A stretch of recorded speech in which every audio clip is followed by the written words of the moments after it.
তো মই এতিয়া আপোনালোকক দেখাবলৈ যাম এই মাৰ্কেট এৰিয়াটো। বলক ডিফু মাৰ্কেট এৰিয়াটো আজি পুৰা ঘূৰি লওঁ, আজি আবেলিতে পুৰা ঘূৰি লওঁ ডিফু মাৰ্কেট এৰিয়াটো কেনেকুৱা। আপোনালোকে চাই থাকিব, আপোনালোকেও উপভোগ কৰিব পাৰিব। যদি আপোনালোকে কোনোবাই যদি ডিফু অহা নাই তেতিয়াহ'লে এই ভিডিঅ'টো চাই আপোনালোকে আহিব পৰা যায় যে, বা ঘৰত বহি বহি আপোনালোকে চাব পৰা যাব যে ডিফু মাৰ্কেট কেনেকুৱা হয়। বলক ডিফু মাৰ্কেটত ৰাস্তা কেনেকুৱা গোটেইখিনি দেখাম, আপোনালোকে ভিডিঅ'টো স্কিপ নকৰাকৈ চাই থাকিব। তো এয়া হৈছে এইটো কি ৰোড বুলি কওঁ, এই অকণমান ৰখাই লওঁ ইয়াত। তো গতিকে আপোনালোকে চাই থাকিব, যিসকলে ডিফু অহা নাই তেখেতসকলক মই গোটেই ডিফু বজাৰটো দেখাম। তো মই এতিয়া গৈ আছোঁ লেফ্ট ছাইডত, তো এইখিনিত হ'ব আৰ্বৰেটম পাৰ্ক। যে ডিফুত আপোনালোকে যদি পাৰ্ক বিচাৰে তেতিয়াহ'লে টাউনৰ মাজত এখন পাৰ্ক আছে যিটো আৰ্বৰেটম পাৰ্ক বুলি কোৱা হয়। সেই আৰ্বৰেটম পাৰ্কটো আপোনালোকে দিনত আহি চাব পাৰে বা ইভিনিঙত আহি আপোনালোকে চাব পাৰে, কিন্তু ইভিনিং ইমান দেৰিকৈ নাথাকে। এতিয়া 6টা বাজি, আগত 6টা কৰিছিলে, এইকেইদিন মই যোৱা নাই, 6 বাজিয়ে ইয়াত বন্ধ কৰা হয়। এতিয়া গৰমৰ দিন আহি পাইছে, লাহে লাহে তাত মানুহ বেছি বাঢ়িব, কাৰণ বহুত গৰম হয়। চ' ইভিনিঙত সকলোৱে মানে ফুৰিবলৈ যায়। तो बोलो सुन साओ तो आगे में क्या क्या है चल के देखता हूँ। तो मेरे साथ साथ आप लोग भी देखिएगा, तभी आप लोगों को मालूम होगा कि ये मार्केट एरिया में क्या क्या है। तो देखिए ये जो डिफू का जो मार्केट है तो पूरा लाइट लगा दिया है, और इधर नहीं भीड़ क्योंकि यहाँ एक फॉरेस्ट ऑफिस है। तो यहाँ से यहाँ पर एक टिनाली है, तो टिनाली तो सीधा जाने से क्या मिला आप लोगों को आर्बोरेटम पार्क मिलेगा। तो फिलहाल अभी तो बंद हो चुका है आर्बोरेटम पार्क, तो मैं मार्केट की तरफ घूमने जाता हूँ। चलो, क्योंकि मैं घूमने के लिए निकला हूँ, देखने के लिए निकला हूँ, साथ में आप लोगों को भी दिखाने के लिए निकला हूँ। बहुत ही सुंदर, तो बहुत ही ধুনীয়া ইয়াত ডাঙৰ ডাঙৰ হোটেলো পাব। আপোনালোকে যদি আহে তেতিয়াহ'লে ইয়াত থকাৰ ব্যৱস্থাও আছে, যেনিবা আছে সিংহাসন হোটেল আছে, লি গ্ৰীণ আছে, তাৰপিছতে আৰু আছে কিছুমান বহুতো আছে, কিন্তু মোৰ মনত পৰা নাই গোটেইখিনি নাম। আপোনালোকে যদি আহে ইয়াত থাকিব পৰা যায়। তো বৰ্তমান মই আহি পালোঁ এইখিনি সিংহাসন হোটেল পাৰ হৈ গ'লোঁ। এতিয়া অকণমান যালে এম বজাৰ, যিখনত এম বজাৰ আছিলে এতিয়া বাৰু বন্ধ হৈছে, নাজানো কি কাৰণে হ'ল। এম বজাৰ, তো সেইখিনি এৰিয়াটো হৈছে মেইন মাৰ্কেট।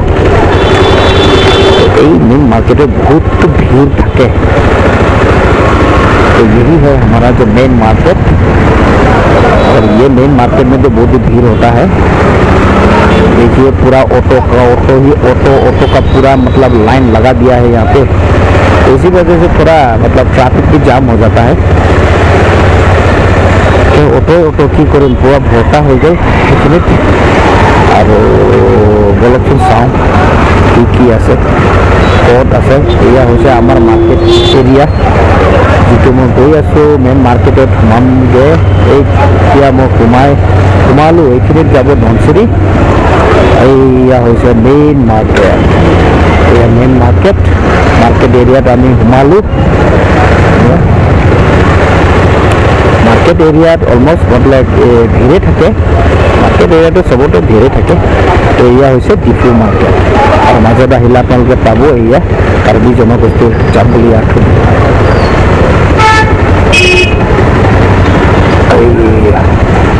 ইয়াত আহিলে গাড়ী আপোনালোকে লাহে লাহে চলাব লাগিব,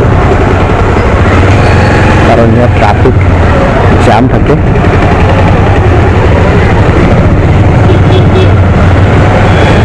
ট্ৰাফিক জাম হয়। লগত মোৰ লগৰীয়া এজন গ'ল খেল মাহাৰাণত, আমাৰ ডাঙৰীয়া CEM ডক্টৰ তুলিৰাম ৰংহাংদেৱৰ ইয়াত পোষ্টাৰ লগোৱা হৈছে খেল মাহাৰাণ।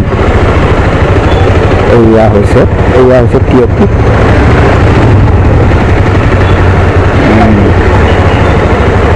কাৰণ বজাৰ এৰিয়াত বহুতো ভিৰ থাকে, সেইকাৰণে লাহে লাহে যোৱাটো চবতকৈ বেটাৰ।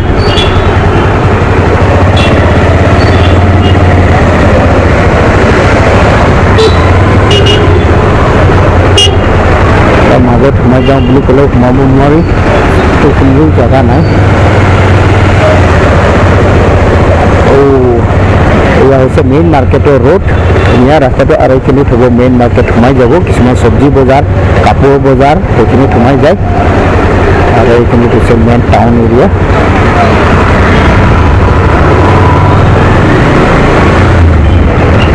আৰু মাৰ্কেটৰ মাজত এয়াই কষ্ট যে বহুত মানে ট্ৰাফিক থাকে, কেতিয়াবা ইমান ট্ৰাফিক নাথাকে, কিন্তু নাজানো আজি কি হ'ল বা ইমান ট্ৰাফিক, কাৰণ কাইলৈ হৈছে কি দেওবাৰ, সেইকাৰণে চাগে ইয়াত বহুতো ট্ৰাফিক ভিৰ। বজাৰ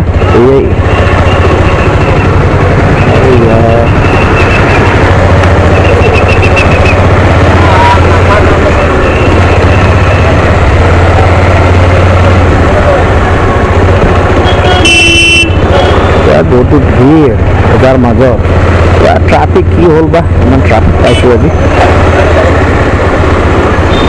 এয়া হৈছে কি বজাৰ, যদি দিনত ৰাতিত হ'লেতো লাইট, আপোনালোকে জানে ৰাতিটো লাইট থাকেই, দিনত কেতিয়াবা দেখাম আপোনালোকক পুৰা ডিপু বজাৰখন।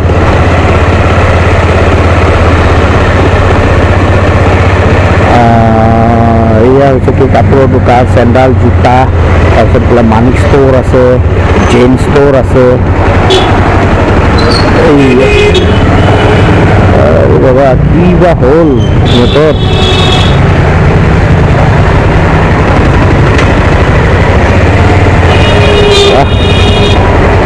Zain store.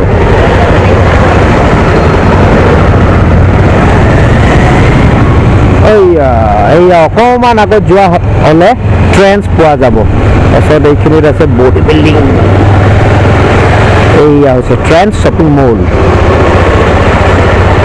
এই ট্ৰেন্সটোতো হৈছে আপোনাৰ ট্ৰেইন ষ্টেচনৰ পৰা ইমান দূৰ নহয়, ট্ৰেইন ষ্টেচনৰ পৰা যদি আপোনালোকে আহে তেতিয়াহ'লে এই ট্ৰেন্স বজাৰ পাব, তাৰপিছত পাব আপোনালোকৰ সেইখিনিত বিশাল মাৰ্কেট, আৰু এইখিনি ৰেষ্টুৰেণ্ট আছে, ৰুফটপ আছে, লগত LD আছে, লিটিল ড্ৰাগন আছে, আৰু KFC পাব। ষ্টেচনৰ পৰা যদি আপোনালোকে আহে বা বাছ ষ্টেণ্ডৰ পৰা আহে তেতিয়াহ'লে আপোনালোকে অলপ মানে ইমান দূৰ যাব নালাগে, অলপ ওচৰতে KFC পাব, আপোনাৰ LD লিটিল ড্ৰাগন যিটো ৰেষ্টুৰেণ্ট, আৰু ইয়াত আৰু বিশাল মাৰ্কেট পাব। তো এইবোৰ পাব আপোনালোকে যদি কেতিয়াবা যদি আহে। অলপচোন চাওঁ সেইখিনি কি আছে, ইমান ভিৰ বা ইমান ট্ৰাফিক পালোঁ, কি কাৰণে ইমান ট্ৰাফিক নাজানো। তো এইখিনিত হৈছে কি ৰেলৱে ষ্টেচন যোৱা ৰোড। অলপ একবাৰ এনেকৈ ঘূৰি আহোঁ। ফ্লাইঅভাৰ এটা, অভাৰব্ৰিজ, চৰি ফ্লাইঅভাৰ নহয়, অভাৰব্ৰিজ, সেইটো অভাৰব্ৰিজ। এইটো ৰোড হৈছে আপোনালোকে বাছ ষ্টেণ্ড যাব পাৰিব, আপোনালোকে কাৰেং বাছ ষ্টেণ্ড হয়, তাৰপিছতে লামডিং যদি যায় আপোনালোকে, যদি ট্ৰেইন ষ্টেচনত যাব বিচাৰে তেতিয়াহ'লে এইফালে ট্ৰেইন ষ্টেচন। তো মই আজি ট্ৰেইন ষ্টেচন ফালে নাযাওঁ, তো এইখিনিত হৈছে বাছ ষ্টেণ্ড। বহুতো বাছ আছে ইয়াত, বাছবোৰ ইয়াতে ৰখাই থোৱা হৈছে, কাৰণ আজিৰ কাৰণেতো বাছটো বন্ধ, কাৰণ আজিতো আবেলি হৈ গ'ল, ৰাতি হৈ গ'ল। তো এইবোৰ বাছ আছে ইয়াত। এটা বাছ, বলক মই ইয়াৰ পৰা ওলাই যাওঁ ঘূৰি। তো সেইখিনিত যদি ইয়াৰ পৰা ওলাই যদি চিধা যায় তেতিয়াহ'লে আপোনালোকে লামডিং ৰোড হৈ আপোনালোকে লামডিং ওলাব পাৰিব।